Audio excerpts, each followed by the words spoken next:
how should you handle someone who complains relentlessly about their work? So a 27-year-old woman, she wrote to Dear Prudence about her boyfriend of a year who will not stop talking about how much he despises his corporate job. So she says that their relationship, it's great otherwise, but that his constant negativity, it's really, really tough to deal with. So the woe is me person, oh, everything sucks and I'm the victim and all the things. How do we handle this person? Oy. Well, at least he has a job. That's nice. Someone should remind a job. Do you know what?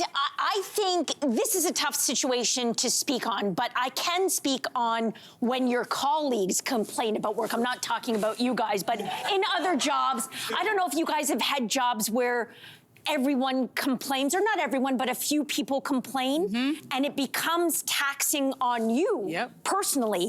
And I feel like in the last little while, I've gone to great lengths to try to be, and this can be annoying, it's annoying when someone does it to me, but to try to see the glass is half full side and be the person, you make an excellent point. Toxic positivity. Toxic I'm positivity. kidding. You make a good point, but because my fear is sometimes when you have that toxicity among one person, it's contagious. The negativity? It spreads like wildfire. I'm glad you said that. When it could be such a simple thing to solve. Yeah, my mentor actually told me in the early stages of my career, find that person in the workplace and steer clear of them.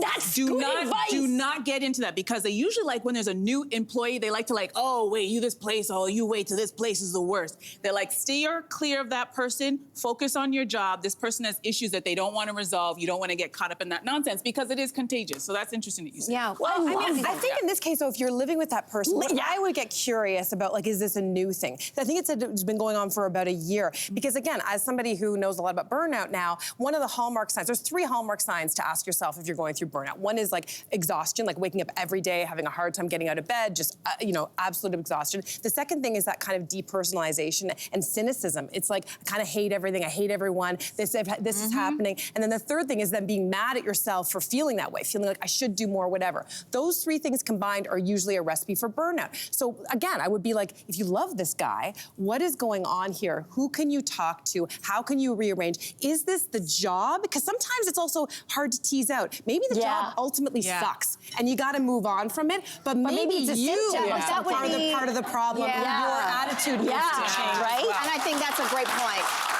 I would say, I mean, at least for me, if you have to live with it all the time, it's maybe she has to just be honest. Like, this is, we've been together a year and you complain a lot about work. Do you realize how negative you are? And I want to be a sounding board for you, but like, there's also a part of complaining, and then there's also a part of finding a solution. So maybe if you can reframe it to be like, listen, what is it exactly that you don't like about the job? Is it a person? Is it the role? Because you might be the person to help them see, like, maybe you got to get out of this job and find a new one. You're saying it in a really nice way. How about some tough love? It's like, you should quit. I can't take it. Well, no, I wouldn't say that because, bills. I know, but then you push them. It's like, okay, if you don't like it, then quit. Or You'll what find are you another gonna do job. to What are you going to do? change What are you going to do to what's your change plan? it? Give me the next 3 steps, because you can't burden us. Or is this person just want to vent?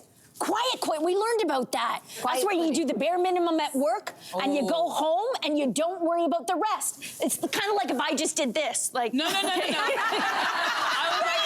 Jess? that's not quiet.